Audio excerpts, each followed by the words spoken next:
আসসালামু আলাইকুম ওয়ারহমতুল্লাহি ওয়াবারাকাতুহ। প্রিয় দর্শক শ্রোতা, আবারও উপস্থিত হয়েছি আপনাদের মাঝে ধারাবাহিক অনুষ্ঠান ঐতিহাসিক রায়ের সিদ্ধান্ত নিয়ে।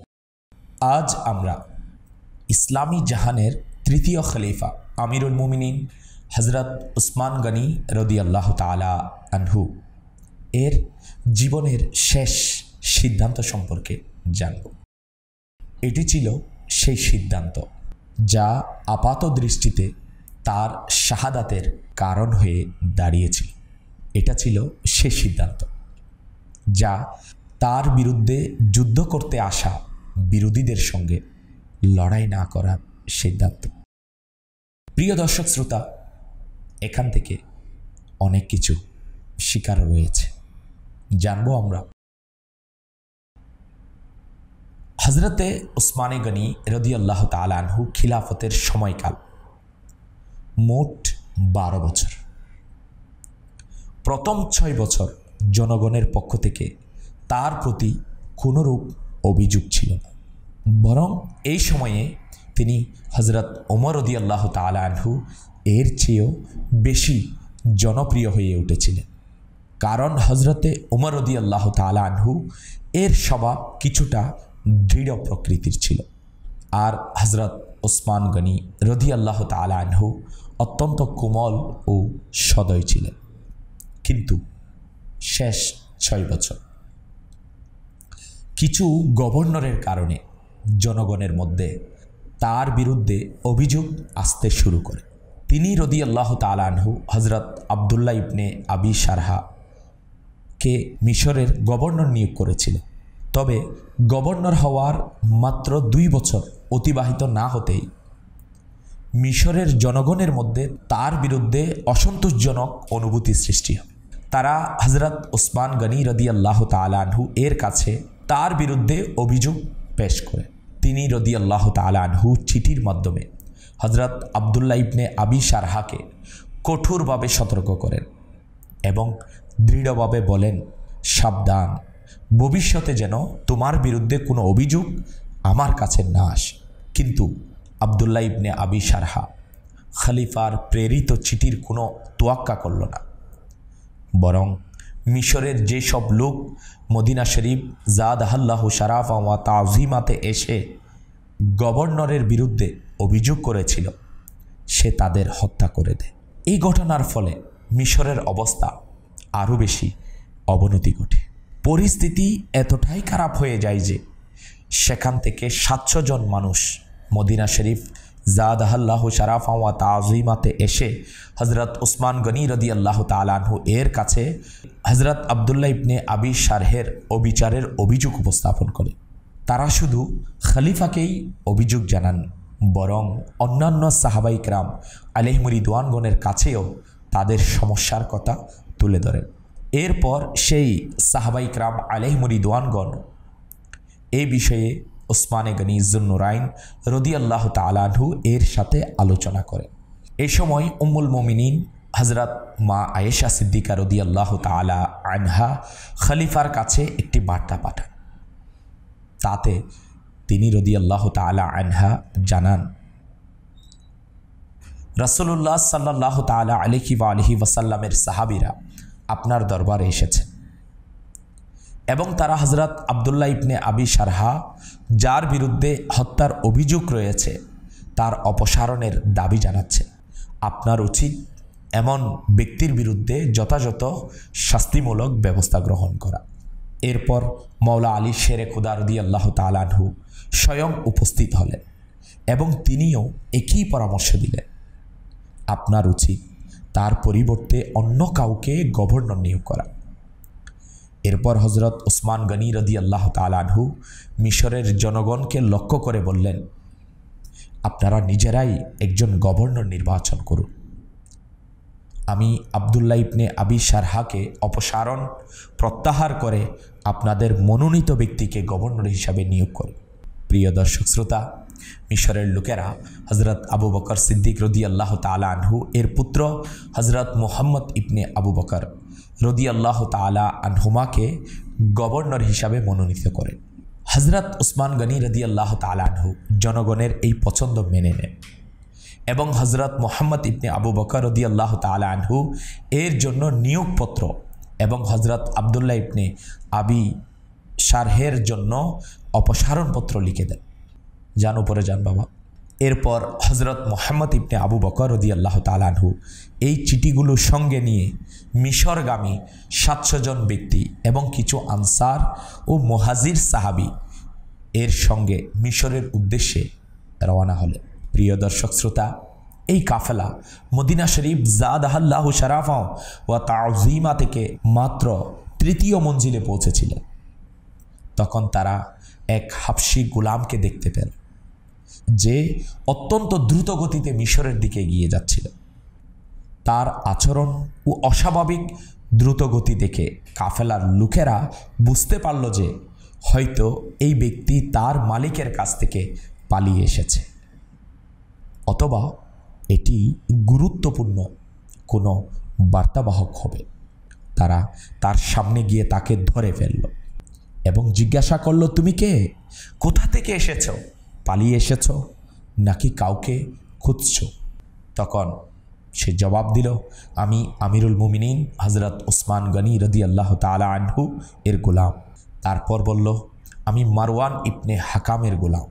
এক ব্যক্তি তাকে চিনতে পারল এবং জানিয়ে দিল যে সে আসলেই আমিরুল মুমিনিন হজরত উসমান গনি রাদিয়াল্লাহু তাআলা আনহু এর গোলাম। হজরত মোহাম্মদ ইবনে আবু বকর রাদিয়াল্লাহু তাআলা আনহুমা তাকে জিজ্ঞাসা করল, তোমাকে কোথায় পাঠানো হয়েছে? তখন সে উত্তর দিল, আমাকে মিশরের গভর্নর আবদুল্লাহ ইবনে আবি সারহার কাছে পাঠানো হয়েছে। তখন লোকেরা তার দেহ তল্লাশি করল। এক পর্যায়ে তার শুকনো মশকে পানির ব্যাগ এর ভিতর থেকে একটি চিঠি পাওয়া গেল, যা হজরত উসমান গনি রাদিয়াল্লাহু তাআলা আনহু এর পক্ষ থেকে মিশরের গভর্নর আবদুল্লাহ ইবনে আবি শারহের উদ্দেশ্যে লেখা হয়েছে। হজরত মোহাম্মদ ইবনে আবু বকর রাদিয়াল্লাহু তাআলা আনহু সবাইকে একত্র করলেন এবং তাদের সামনে চিঠিটি খুললেন। সেখানে লেখা ছিল, মোহাম্মদ ইবনে আবু বকর ও অমুক অমুক ব্যক্তির নাম। বলা হলো, তোমার কাছে যখন পৌঁছাবে তখন তুমি কোনো অজুহাতে তাদের হত্যা করে দিও। চিঠিটিকে অগ্রহণযোগ্য কারো কাছ থেকে পাওয়া যায়নি বলে ঘোষণা করবে এবং যতক্ষণ পর্যন্ত আমার পরবর্তী আদেশ না আসে তুমি তোমার পদে বহাল থাকবে। এই চিঠি পড়ে সম্পূর্ণ কাফেলার লোকেরা বিস্ময়ে হতবাক হয়ে গেল। হজরত মোহাম্মদ ইবনে আবু বকর রাদিয়াল্লাহু তাআলা আনহু চিঠিটির বিশ্বাসযোগ্যতা প্রমাণের জন্য সঙ্গে থাকা কয়েকজন দায়িত্বশীল ব্যক্তির মোহর চিঠিতে লাগিয়ে নিলেন। এই চিঠি পড়ে সম্পূর্ণ কাফেলার লোকেরা বিস্ময়ে হতবাক হয়ে গেল। এরপর সবাই মদিনা শরীফ জাদাহাল্লাহু শারাফা ওয়া তা'যীমাতে ফিরে গেল। মদিনায়ে পাকে পৌঁছে তারা মওলা আলী শেরে খুদা রাদিয়াল্লাহু তাআলা আনহু, হজরতে তালহা রাদিয়াল্লাহু তাআলা আনহু, হজরতে জুবাইর রাদিয়াল্লাহু তাআলা আনহু, হজরত সাদ রাদিয়াল্লাহু তাআলা আনহু এবং অন্যান্য সাহাবায়ে কিরাম আলাইহিমুর রিদওয়ানগণকে একত্রিত করলেন এবং তাদের সামনে চিঠিটি খুলে পড়ে শোনালেন। এছাড়াও হাবশী গোলামের পুরো ঘটনা তাদের সামনে তুলে ধরলেন। এরপর সকল সাহাবায়ে কিরাম আলাইহিমুর রিদওয়ান অত্যন্ত ক্ষিপ্ত হয়ে উঠলেন। তাদের মধ্যে তীব্র ক্ষোভ সৃষ্টি হল।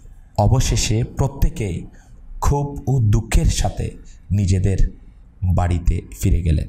প্রিয় দর্শক শ্রোতা, কিন্তু মিশর থেকে আসা লোকেরা এবং অন্যান্য বিদ্রোহীরা হজরত উসমান গনি রাদিয়াল্লাহু তাআলা আনহু এর গৃহকে ঘিরে ফেল।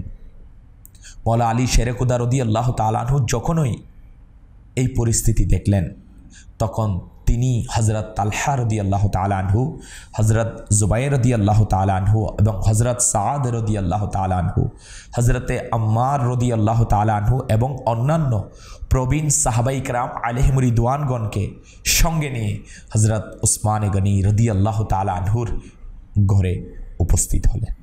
তাদের সঙ্গে ছিল চিঠিটি, যে হাবশি গোলামটি ধরা পড়েছিল, এবং সেই উটনিও যা প্রতিমধ্যে আটক করা হয়েছে। প্রিয় দর্শক শ্রোতা, মওলা আলী শেরে খুদা রাদিয়াল্লাহু তাআলা আনহু হযরতে উসমান গনি রাদিয়াল্লাহু তাআলা আনহু এর কাছে প্রশ্ন করলেন, এই গোলাম কি আপনার? হযরত উসমান গনি রাদিয়াল্লাহু তাআলা আনহু বললেন, হ্যাঁ, সে আমার গোলাম। মওলা আলী শেরে খুদা রাদিয়াল্লাহু তাআলা আনহু আবার জিজ্ঞেস করলেন, এই উটনি কি আপনার? তিনি বললেন, হ্যাঁ, এই উটনিও আমার। এরপর মওলা আলী শেরে খুদা রাদিয়াল্লাহু তাআলা আনহু সেই চিঠিটি সামনে রাখলেন এবং জিজ্ঞাসা করলেন, এই চিঠিটি কি আপনি লিখেছেন? হযরত উসমান গনি রাদিয়াল্লাহু তাআলা আনহু জবাবে বললেন, না, আমি এটা লিখিনি। তখন মওলা আলী শেরে খুদা রাদিয়াল্লাহু তাআলা আনহু বললেন, বিষয়টি অত্যন্ত আশ্চর্যের। উটনি আপনার, গোলামটিও আপনার, চিঠিও আপনার। চিঠির উপর আপনার শিলও রয়েছে এবং আপনার গোলাম নিজেই এটি বহন করে নিয়ে যাচ্ছিল। তাহলে আপনি কিভাবে বলছেন যে আপনার কিছুই জানা নেই?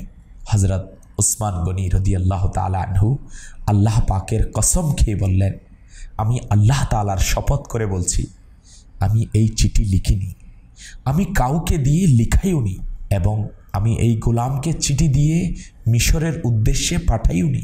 হযরত উসমান গনি রাদিয়াল্লাহু তাআলা আনহু এর বিরুদ্ধে গোপনে এক গভীর চক্রান্ত সাজানো হয়েছিল এবং তাকে ফাঁসানোর চেষ্টা করা হয়েছিল। কিন্তু যখন তিনি আল্লাহ তাআলার নামে শপথ করে নির্দোষ হওয়ার ঘোষণা দিলেন, তখন উপস্থিত প্রত্যেকেই বিশ্বাস করে নিলেন যে নিশ্চয়ই তিনি এই চক্রান্ত থেকে সম্পূর্ণ পবিত্র। এরপর লোকেরা চিঠির লেখনী গভীরভাবে পর্যালোচনা করল এবং এই সিদ্ধান্তে উপনীত হয়ে বলল যে এটি মারওয়ানের লেখা হতে পারে এবং এই ষড়যন্ত্রের মূল হোতা সম্ভবত মারওয়ান তখন হযরত উসমান গনি রাদিয়াল্লাহু তাআলা আনহুর ঘরেই অবস্থান করছিলেন। তখন সবাই বলল, আপনি তাকে আমাদের হাতে তুলে দিন। কিন্তু হযরত উসমান গনি রাদিয়াল্লাহু তাআলা আনহু তা অস্বীকার করে দিলেন। এই প্রত্যাখ্যানের পিছনে একটি কারণ ছিল। হযরত উসমান গনি রাদিয়াল্লাহু তাআলা আনহু এর কাছে প্রমাণিত হয়নি যে চিঠিটি মারওয়ানের লেখা। চিঠিটি প্রকৃতপক্ষে মারওয়ানের লেখা। শুধুমাত্র সন্দেহের ভিত্তিতে তাকে কারো কাছে তুলে দেয়া ন্যায়সঙ্গত ছিল না। এছাড়াও লোকেরা তখন চরম ক্ষোভে ফেটে পড়েছিল এবং তাকে হাতে পেলে নিঃসন্দেহে হত্যা করে ফেলত। তাই হযরত উসমান গনি রাদিয়াল্লাহু তাআলা আনহু তাকে হস্তান্তর করতে অস্বীকৃতি জানালেন। প্রিয় দর্শক শ্রোতা, এরপর প্রিয় নবী সাল্লাল্লাহু তাআলা আলাইহি ওয়া আলিহি ওয়াসাল্লাম এর সাহাবায়ে কেরাম সেখান থেকে চলে গেলেন আর একে অপরকে বলতে লাগলেন, হযরত উসমান গনি রাদিয়াল্লাহু তাআলা আনহু কখনো মিথ্যা শপথ করতে পারেন না। প্রিয় দর্শক শ্রোতা, যখন সাহাবায়ে কেরাম আলাইহিম রিদওয়ানগণ নিজের গৃহে প্রত্যাবর্তন করলেন, তখন বিদ্রোহীরা তাদের অবরোধ আরও কঠোর করে তুলল। এমনকি হযরত উসমান গনি রাদিয়াল্লাহু তাআলা আনহু এর জন্য পানির সরবরাহ বন্ধ করে দেওয়া হলো। যারা তার গৃহের চারপাশে অবরোধ সৃষ্টি করেছিল তারা সবাই একটি পূর্ব পরিকল্পিত ষড়যন্ত্রের অংশ ছিল। তারা মূলত এসেছিলই উসমান গনি রাদিয়াল্লাহু তাআলা আনহুকে শহীদ করে দেওয়ার জন্য। এবং এই বিদ্রোহীদের মূল নেতা ছিলেন আব্দুল্লাহ বিন সারহা। কে ছিল এই আব্দুল্লাহ বিন সারহা? সে ইয়েমেনের বাসিন্দা ছিল, একজন মুনাফিক ও চতুর ষড়যন্ত্রকারী ছিল। সে আসলেই একজন ইহুদি ছিল এবং তাওরাত ও ইনজিলের গভীর জ্ঞান রাখত। তাওরাত ও ইনজিলের গভীর পাণ্ডিত্য অর্জন করেছিল। সে অত্যন্ত চতুর, কূট বুদ্ধিসম্পন্ন এবং তীক্ষ্ণ মিথ্যাচারী ছিল। সে হজরত উসমান গনি রাদিয়াল্লাহু তাআলা আনহু এর শাসনামলে মদিনা শরীফে আগমন করেছিল এবং প্রকাশ্যে ইসলাম গ্রহণের ঘোষণা দিয়েছিল। কিন্তু গোপনে সে ইসলামের বিরুদ্ধে গভীর ষড়যন্ত্র করতে থাকে। সে প্রথমে ইসলামের প্রতি অনুগত হওয়ার ভান করত। এরপর তাকে যারা বিশ্বাস করত তাদের ধীরে ধীরে ইসলাম বিরোধী ধারণায় প্রভাবিত করত। সে জনগণকে উস্কে দিয়ে হজরত উসমান গনি রাদিয়াল্লাহু তাআলা আনহু এর বিরুদ্ধে বিদ্রোহের দিকে ধাবিত করেছিল। তার সাজানো প্রতারণার ফাঁদে পড়ে কিছু মানুষ প্রতারিত হয়েছিল। তার সাজানো অপপ্রচারের ফাঁদে পড়ে কিছু মানুষ প্রতারিত হয়েছিল এবং তারা বিদ্রোহের অনুসরণ করতে শুরু করেছিল। প্রিয় দর্শক শ্রোতা, যখন বিদ্রোহীরা হজরত উসমান গনি রাদিয়াল্লাহু তাআলা আনহু এর জন্য পানির সরবরাহ বন্ধ করে দিয়েছিল, তখন তিনি উঁচুতে উঠে জনতার দিকে তাকিয়ে জিজ্ঞাসা করলেন, তোমাদের মাঝে কি হজরত আলী রাদিয়াল্লাহু তাআলা আনহু আছেন? জনতা উত্তর দিল, না, তিনি এখানে নেই। তারপর তিনি আবার জিজ্ঞাসা করলেন, তোমাদের মাঝে কি হজরত সাদ উপস্থিত আছেন? উত্তর এলো, না, তিনিও নেই। এই কথা শুনে তিনি রাদিয়াল্লাহু তাআলা আনহু কিছুক্ষণ নীরব রইলেন। তারপর বললেন, কেউ কি আছেন যে হজরত আলী রাদিয়াল্লাহু তাআলা আনহুকে আমার অবস্থা জানিয়ে দেবে? তিনি যেন আমার জন্য পানি পাঠিয়ে দেন। প্রিয় দর্শক শ্রোতা, শুনুন শুনুন সাহাবায়ে কেরাম এর মাঝে কেমন মহব্বত ও ভালোবাসার বহিঃপ্রকাশ ছিল। উসমানে গনি রাদিয়াল্লাহু তাআলা আনহুকে কেমন ভালোবাসা মওলা আলী রাদিয়াল্লাহু তাআলা আনহুর ছিল। হ্যাঁ, আলী রাদিয়াল্লাহু তাআলা আনহু এর প্রতিক্রিয়া কী ছিল? যখন এই সংবাদ হজরত মওলা আলী শেরে খুদা রাদিয়াল্লাহু তাআলা আনহুর কাছে পৌঁছালো, তখন তিনি 3টি পানিপূর্ণ মশক পাঠিয়ে দিলেন। কিন্তু বিদ্রোহীরা এই পানির মশকগুলোও উসমানে গনি রাদিয়াল্লাহু তাআলা আনহুর কাছে পৌঁছাতে কঠোর বাধা দিল। যেই গোলামরা এই পানি নিয়ে যাচ্ছিল তাদের মধ্যে অনেকেই গুরুতরভাবে আহত হয়েছিল। প্রিয় দর্শক শ্রোতা, শুনুন শুনুন মওলা আলী শেরে খুদা রাদিয়াল্লাহু তাআলা আনহু এর সিদ্ধান্ত কী ছিল। এই পরিস্থিতি দেখে মওলা আলী শেরে খুদা রাদিয়াল্লাহু তাআলা আনহু উপলব্ধি করলেন যে বিদ্রোহীদের মূল লক্ষ্য হল হজরত উসমান গনি রাদিয়াল্লাহু তাআলা আনহুকে শহীদ করা। তখন তিনি তার 2 পুত্র ইমাম হাসান ও ইমাম হুসাইন রাদিয়াল্লাহু তাআলা আনহুমাকে নির্দেশ দিলেন, তোমরা 2 জন তোমাদের তলোয়ার নিয়ে উসমান গনির রাদিয়াল্লাহু তাআলা আনহুর দরজার সামনে চলে যাও। সেখানে প্রহরীর মতো সতর্ক অবস্থায় দাঁড়িয়ে থাকো এবং মনে রেখো কোনো বিদ্রোহী যেন তার ঘর মুবারকে প্রবেশ করতে না পারে। প্রিয় দর্শক শ্রোতা, সাহাবায়ে কেরাম আলাইহিমুর রিদওয়ানগণের কি ভূমিকা ছিল শুনুন শুনুন। হজরত মওলা আলী শেরে খুদা রাদিয়াল্লাহু তাআলা আনহুর এই পদক্ষেপ দেখে হজরতে তালহা, হজরতে জুবাইর এবং অন্যান্য সাহাবায়ে কেরাম আলাইহিমুর রিদওয়ানগণ তাদের নিজ নিজ পুত্রদের উসমান গনি রাদিয়াল্লাহু তাআলা আনহুর দরজার সামনে প্রহরী হিসাবে পাঠিয়ে দিলেন। তারা সবাই অত্যন্ত সতর্কতার সাথে পাহারা দিতে থাকলেন যেন কোনো বিদ্রোহী ঘরে প্রবেশ করতে না পারে। প্রিয় দর্শক শ্রোতা, আপনি একটু কল্পনা করুন সেই সময় কতটা কঠিন ছিল। একদিকে ছিলেন মুসলমানদের খলিফা নবী করিম সাল্লাল্লাহু তাআলা আলাইহি ওয়া আলিহি ওয়াসাল্লাম এর জামাতা বহু গজওয়ায় যুদ্ধে অংশগ্রহণকারী, দুবার জান্নাত ক্রয়কারী মহান সাহাবী হজরতে উসমানে গনি রাদিয়াল্লাহু তাআলা আনহু। অন্যদিকে বিদ্রোহীদের এক দল তার ঘর ঘেরাও করে রেখেছে, তাকে পানির এক ফোঁটাও দিচ্ছে না। আর অপরদিকে হজরতে সাইয়্যিদুনা উসমানে গনি রাদিয়াল্লাহু তাআলা আনহু এর সবর, ধৈর্য ধারণের মহান দৃষ্টান্ত। প্রিয় দর্শক শ্রোতা, শুনুন, তিনি রাদিয়াল্লাহু তাআলা আনহু ছিলেন সেই সময়ের খলিফা। তিনি চাইলে মাত্র এক আদেশে সমস্ত বিদ্রোহীদের সমূলে নিচ্ছিন্ন করে দিতে পারতেন, কিন্তু তিনি এটি করেননি।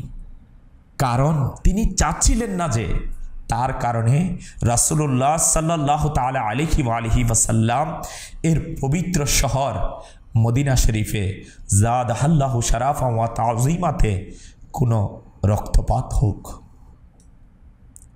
তাই তিনি কঠিনতম পরিস্থিতিতেও ধৈর্য ধারণ করলেন এবং বিদ্রোহীদের বিরুদ্ধে কোনো সামরিক ব্যবস্থা গ্রহণ না করার সিদ্ধান্ত নিলেন।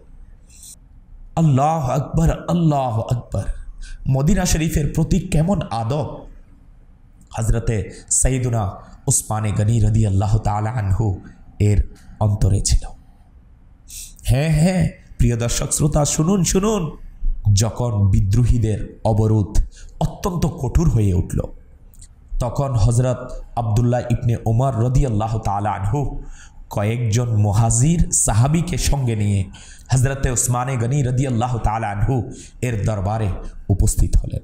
তিনি বললেন, যারা আজ আপনার বিরুদ্ধে দাঁড়িয়ে আছে তারা তো সেই লোক যারা আমাদের তরবারির আঘাতে মুসলমান হয়েছিল।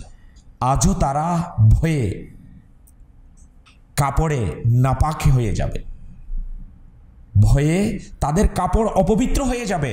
তাদের এত সাহস হওয়ার একটাই কারণ, তারা জানে আপনি কালিমার সম্মান করেন এবং রক্তপাত পছন্দ করেন না। প্রিয় দর্শক শ্রোতা, যখন বিদ্রোহীদের অবরোধ চরম পর্যায়ে পৌঁছালো,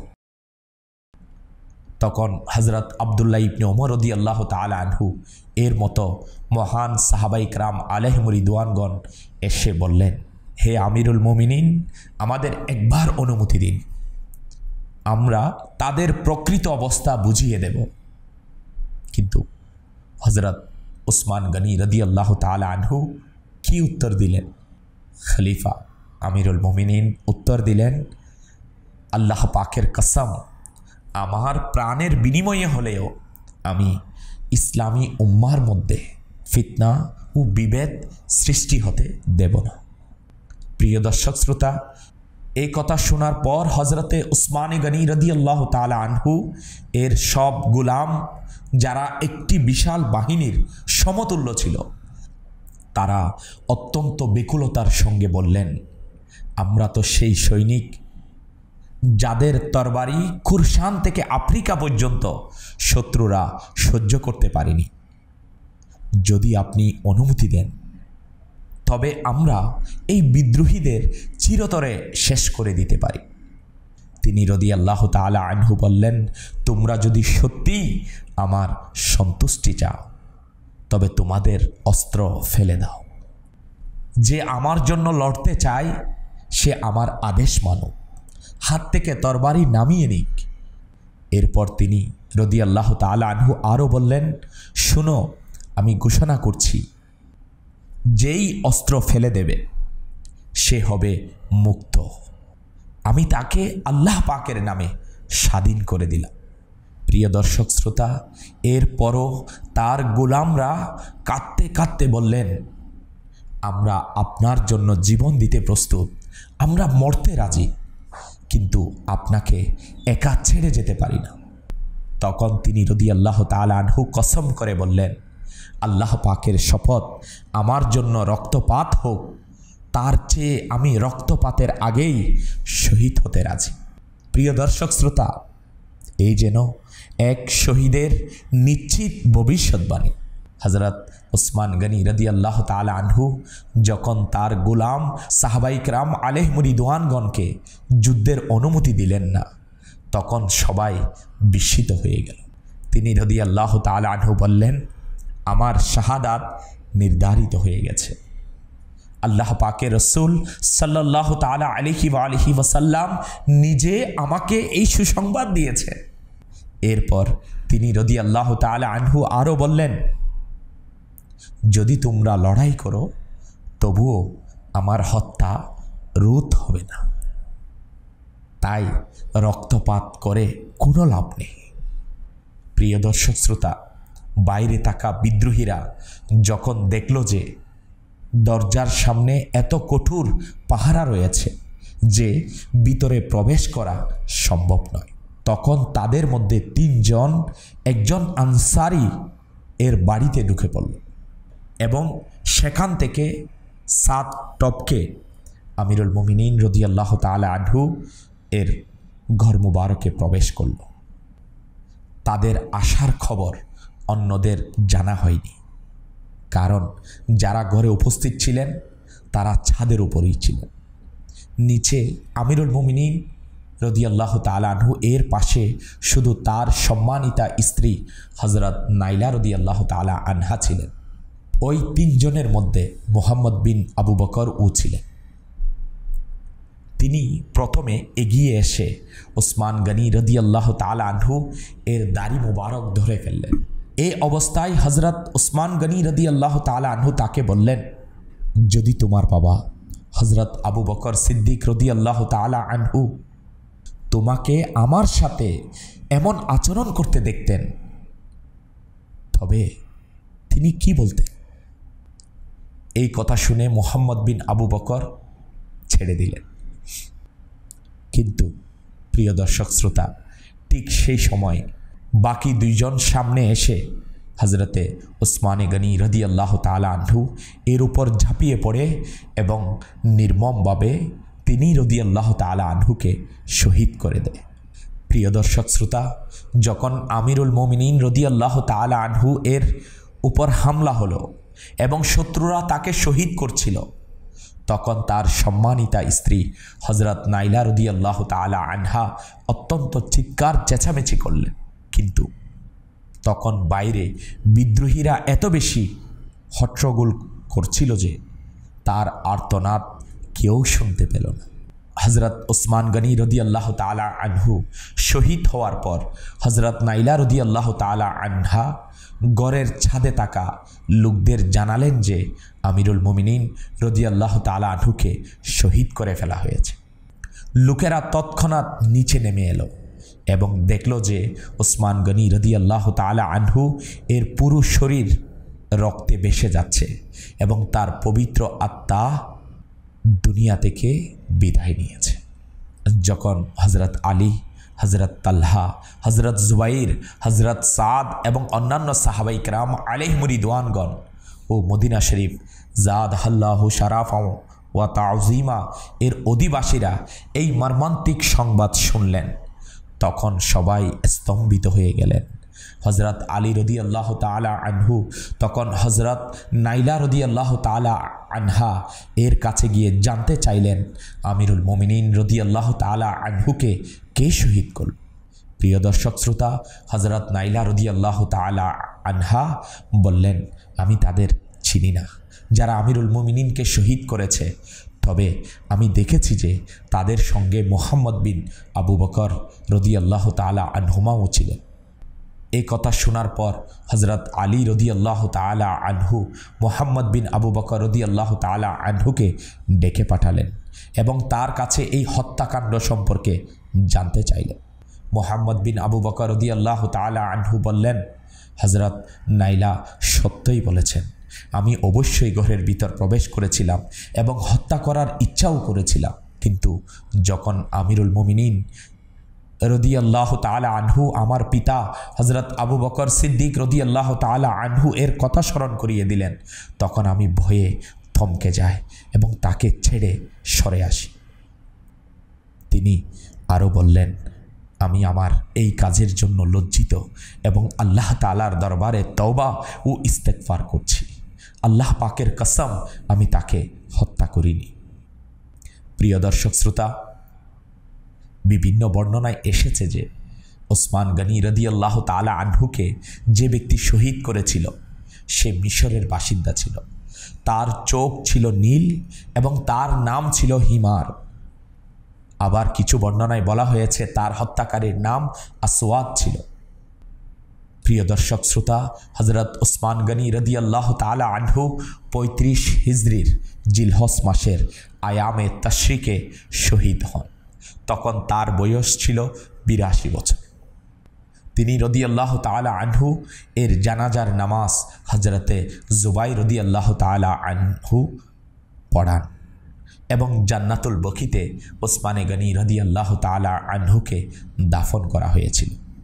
প্রিয় দর্শক শ্রোতা, ইসলামী জাহানের তৃতীয় খলিফা আমিরুল মুমিনিন হযরত ওসমান গনি রাদিয়াল্লাহু তাআলা আনহু শহীদ হওয়া পছন্দ করলেন, কিন্তু মদিনাতুল মুনవ్বরায় জাদাহাল্লাহু শারাফা ওয়া তাযীমাতে রক্তপাতের অনুমতি দিলেন না। এই কারণেই যখনই মদিনাতুর রাসূল জাদাহাল্লাহু শারাফা ওয়া তাযীমা এর সম্মান ও আদবের কথা বলা হবে, তখন ওসমান গনি রাদিয়াল্লাহু তাআলা আনহু এর এই মহান সিদ্ধান্ত সর্বদা সর্বাগ্রে থাকবে। প্রিয় দর্শক শ্রোতা, আজকে এই পর্যন্ত। আগামীকাল ইনশাআল্লাহুল করিম আরও একটি নতুন ঐতিহাসিক সিদ্ধান্ত নিয়ে আবারও হাজির হব আপনাদের মাঝে মাদানী চ্যানেলের পর্দায়। আসসালামু আলাইকুম ওয়া রাহমাতুল্লাহি ওয়া বারাকাতুহু।